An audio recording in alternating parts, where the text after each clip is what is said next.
Well, good morning, everybody, and thank you all for coming. The choice facing the British people at the general election in just 22 days' time is becoming clearer every day. The question is, who will lead our country through the Brexit negotiations and get the best deal for the United Kingdom in Europe, me or Jeremy Corbyn? And our economic security will be on the ballot paper on the 8th of June. Over the last 7 years, thanks to the hard work of the British people and the credible economic plan we have pursued in government, significant progress has been made. We have taken the British economy out of the danger zone and begun to repair the damage done to it by Labour. The deficit has come down by almost 3/4 as a share of GDP. The UK economy has grown at one of the fastest rates in the developed world. Employment has increased by 2.9 million since Labour were in power. And we should never forget what those numbers mean for ordinary working families. They mean a better future and more security. They mean a better standard of living for people and more tax revenue to spend on vital public services like our NHS, schools and defence. And just today, we have seen that the work of fixing Labour's economic mess continues. The government has sold its remaining shares in Lloyds Banking Group as we continue to repair the damage to our banking sector. And today's employment figures show that our credible economic policies are continuing to deliver greater economic security for families across the country. But none of this happened by accident. Our economic progress has been dearly won and could easily be lost if the wrong policies were pursued in the years ahead. It is frankly all at risk. Any party which asks the British people to entrust to them the responsibilities of forming the next government through the crucial years of our Brexit negotiations and beyond must demonstrate that it has the credible economic plan and the capable team to safeguard our economic security. No one could look at what Jeremy Corbyn and his Labour Party offered yesterday and conclude that it passed the test.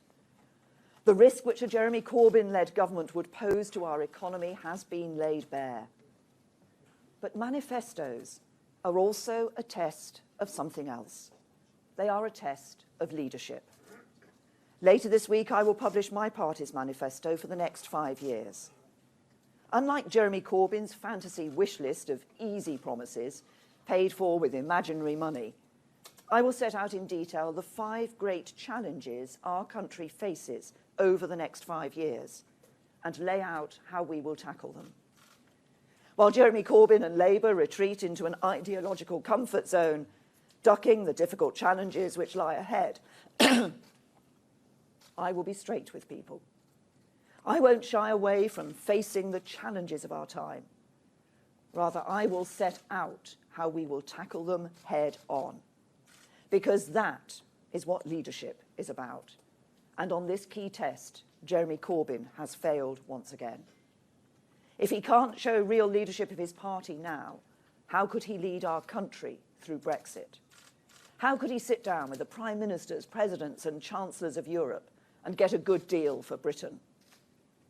At this election, only the strong and stable leadership of me and my team can deliver the successful Brexit our country needs, face up to the challenges which lie ahead, and improve the lives of everyone in our country. It will be strong leadership and credible policies for a better future. That starts with getting the right Brexit deal for Britain, which locks in economic security for our country. The weakness of Jeremy Corbyn and the chaos of the coalition which would put him into Downing Street would put that at risk. And with it, the future prosperity of families across our country. And the Chancellor will now say more about that. Thank you, Prime Minister. Yesterday, the Labour manifesto confirmed what we already suspected, that they do not have a credible plan for our country's future, and they cannot be trusted with our country's finances. What we saw yesterday is only the latest in a catalogue of chaos from Labour. Throughout this campaign, Labour have shown time and time again that they lack the basic competence and credibility to govern this country. We've seen Jeremy Corbyn and his closest lieutenants exposed as being simply not up to the job. The Shadow Chancellor, the self-confessed Marxist, John McDonnell, doesn't know how big the deficit is. The Shadow Home Secretary, Diane Abbott, at one stage was suggesting you can employ a police officer for £30 a year. The Shadow Education Secretary, Angela Rayner, couldn't tell us how many children their class size policy would affect. And yesterday, the Shadow Foreign Secretary, Emily Thornberry, was unable to explain Labour's policy on benefits. Labour have simply become a shambles. And as yesterday's manifesto showed, their numbers simply do not add up. Now that Jeremy Corbyn has published his manifesto in full, we've been able to update the analysis which David Davis and I published previously. We can now set out the full damage his nonsensical plans would do to the nation's finances by 2021-22. The new dossier of analysis we've published today shows that there is a £58 billion black hole in Jeremy Corbyn's plans in just 1 year alone.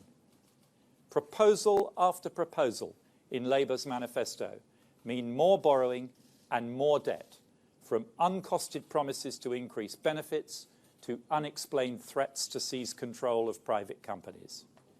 These plans, many of them extremely questionable in themselves, simply do not add up. Any shred of economic credibility which Labour had left has now been buried by Jeremy Corbyn and his acolytes. And this matters to families across the United Kingdom. The economic chaos which would hit our country if Labour were in a position to implement the shambolic package of policies they unveiled yesterday would leave every household in Britain counting the cost. The price of Labour's chaos would be felt in higher taxes and steeper mortgage bills for working families. This economic chaos would mean higher unemployment, robbing families of the peace of mind and security which comes with a job. It would mean more borrowing, throwing away all the hard-earned progress of the last 7 years, and take us right back to square one, with a growing deficit, growing debt, and increasing financial uncertainty for the next generation. Labour's manifesto is a plan for an ideological few, which would mean economic chaos for the many. Only Theresa May and her Conservative team have a plan to lock in economic security and build a better future for our country. The stakes at this election could not be higher. A vote for any other party is simply too big a risk to take. Thank you.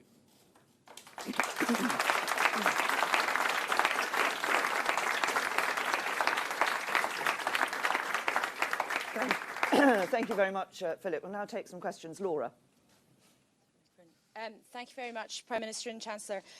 You have attacked the Labour plans, not surprisingly, but if increasing tax and increasing spending overall is such a bad idea, why has it continued to happen under a government that you have both been part of for 7 years? You've repeatedly missed your deficit targets, and you even still have a black hole in your most recent budget, Chancellor. And if I may, the Chancellor this morning rather candidly admitted occasionally swearing in rows with number 10. If, after June, you are re-elected, will you still be next-door neighbours? Look, first of all, I'll ask the Chancellor to respond as well. But first of all, let's be clear about what we're saying about the Labour Party manifesto. It simply doesn't add up. What we see today is this £58 billion black hole that we've identified in their figures. But what matters, these are large numbers, but what matters is the impact it has on ordinary working families. And it means that people will be paying the price of Labour, that they'll pay the price in higher taxes, in lower wages, in higher prices, and an economy which will be in chaos. The key thing is that over the last 7 years, we've shown we have that credible economic plan, and we have that credible economic plan for the future to take us forward to ensure that we get the right deal from Brexit, but also lock in our economic security. And I think it's true to say that the Chancellor and I and every other member of my team are focused on June the 8th. Our focus is on winning this general election because it matters for the future of our country. What I candidly admitted this morning, and my family will confirm this, is that I do occasionally swear. I wasn't referring to any particular conversation, but I do occasionally swear. Look, the difference here between us and Labour is Labour does not believe in balancing the budget.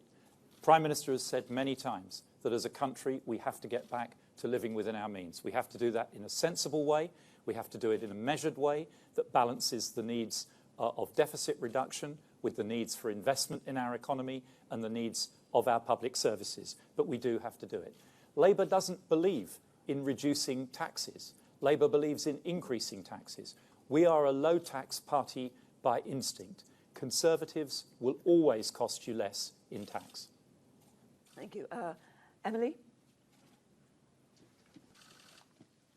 Emily Morgan from ITV News. You're dismissing tensions between you and Number 10, Mr. Hammond, but I think many people will want to know how bad relations really have got and whether you will still be Chancellor after the election if you do win.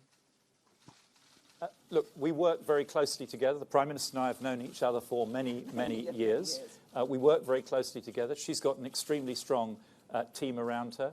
I work very closely with her team. Indeed, some of them are people that I've known for many, many years. We do work very well together as a team. And there's all this media tittle-tattle is just that, media tittle-tattle. Beth?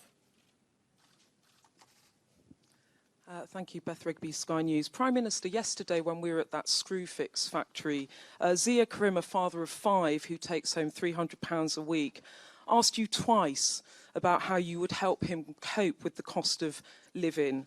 And he's right to, isn't he? Because figures out in the past 48 hours show inflation running at 2.7%, while weekly earnings are now running at 2.1% in the 3 months to March.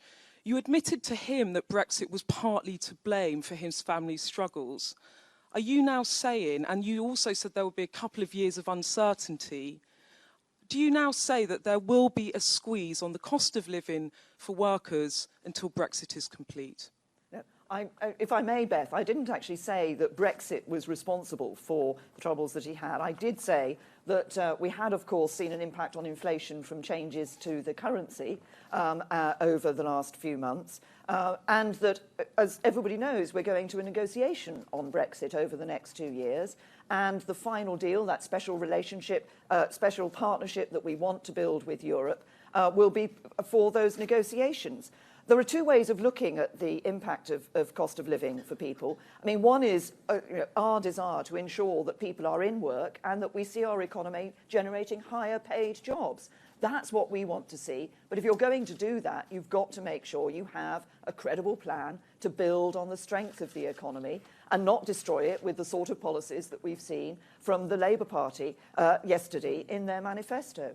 And then on the other side of the equation in terms of cost of living, of course, we can help people in certain areas, and that's exactly what we're doing and proposing to do in terms of energy costs, which, as you know, the CMA said that the energy market, that customers of the biggest 6 suppliers are paying £1.4 billion more a year than they would if the market was truly competitive. And that's why, in government, we would take action on that.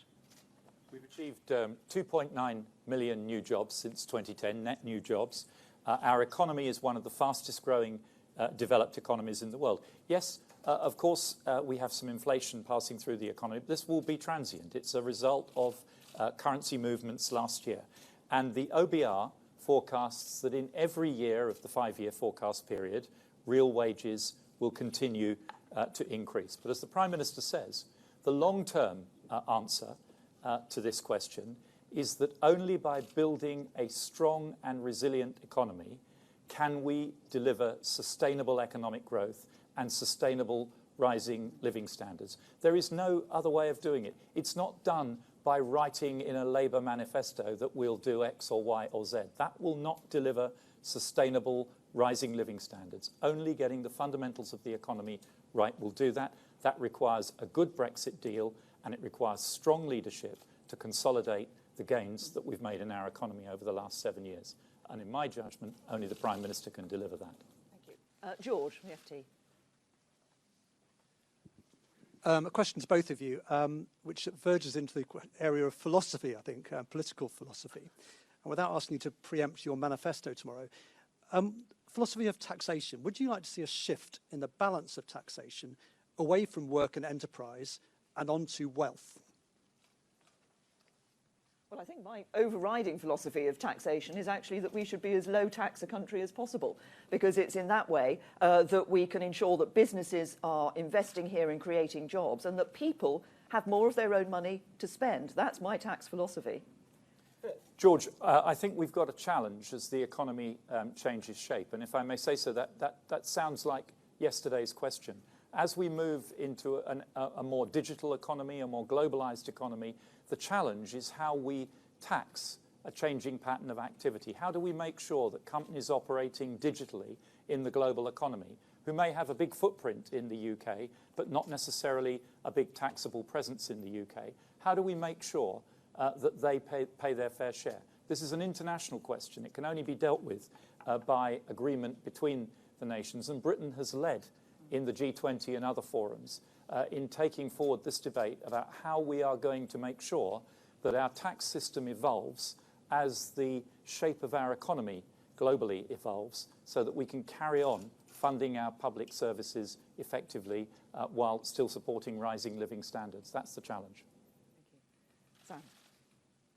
Sam Coates from The Times. Question to each of you. Chancellor, you talk about the importance of reducing the deficit. Can you commit today by when, under your chancellorship, you would eliminate the deficit? And Prime Minister, you'll be very aware of the events on the other side of the Atlantic involving the White House and Russia and allegations of spying and what's going on with Donald Trump. Do you have full confidence in Donald Trump?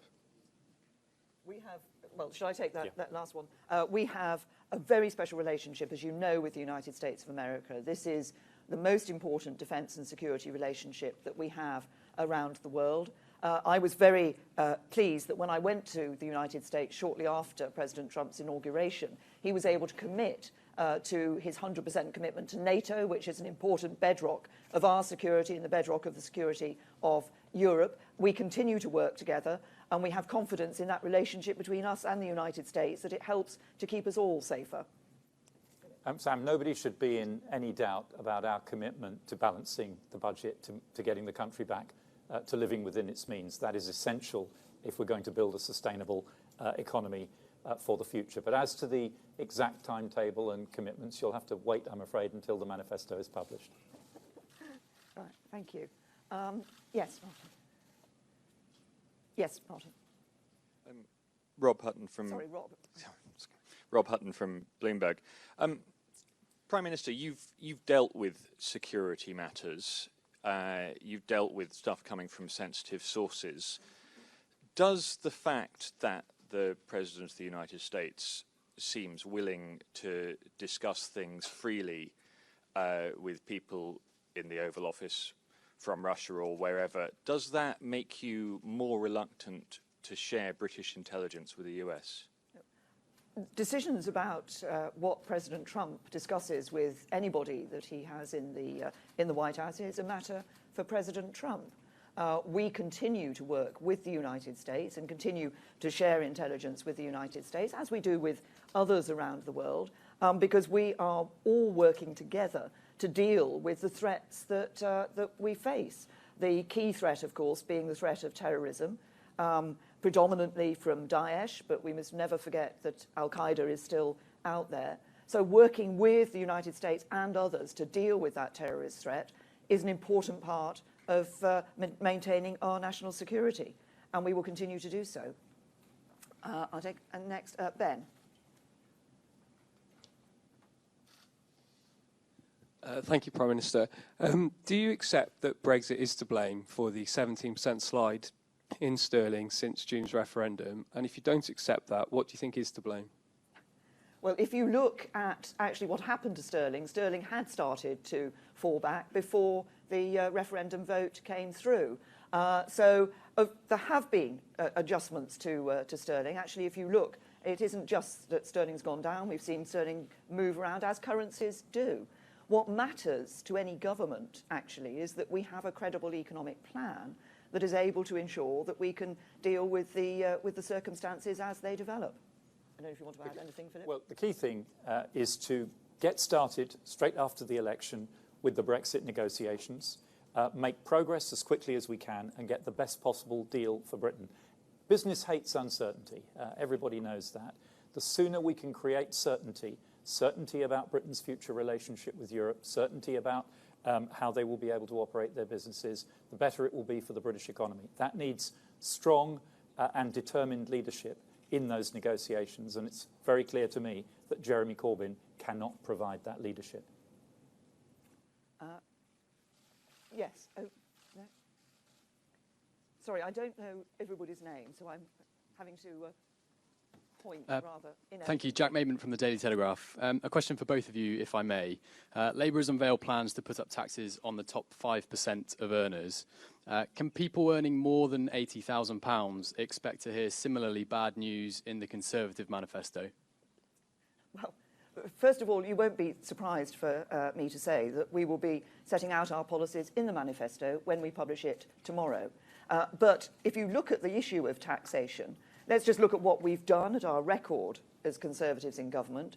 We've taken 4 million people out of paying income tax altogether, and 31 million people have seen a tax cut. And for a basic rate taxpayer, that's been worth about £1,000 a year. So I come back to the point that Philip made earlier, that actually there is a very clear choice between the two parties. It's between a Conservative party that has always believed in lower taxes, that continues to believe in lower taxes and will continue to be a low tax party, and a Labour Party whose natural instinct is to put up taxes. But what we see from their manifesto is that the impact won't just be about higher taxes, it'll be about jobs lost, it'll be about lower wages, it'll be about higher prices for consumers. What we see from Labour's manifesto is that it's ordinary working families up and down the country who will pay the price. I think it's perhaps just worth reminding ourselves as well where we are today. The top 1% of income earners pay 27% of all the income tax collected in this country. That's a higher percentage than under the Labour government right now, today. I think this will be the last question. I think, do we see Sam? Yes. Steve Hawkes at The Sun. Two things, if I may, Prime Minister. Firstly, the Conservatives have positioned themselves as the party of the families just managing to get by the ordinary worker. Can you explain to them why it is a bad idea to put a payroll tax on salaries of $330,000 or more? And the Chancellor has been very effusive about the working relationship you both have. If I may reverse to tittle-tattle, Prime Minister, can you give us an endorsement of the Chancellor? Happy to do so, yes. Very happy to do so. And as Philip says, we've worked together over the years, for many years, longer than we would care to identify.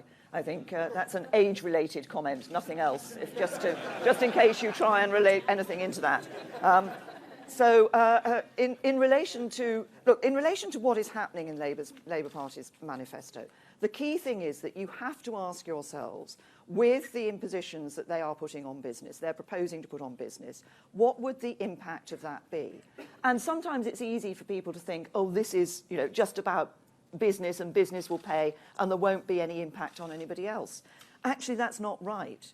Because if business doesn't think this is a good place to be in the UK, then they won't come here. We won't see investment. We won't see jobs being created.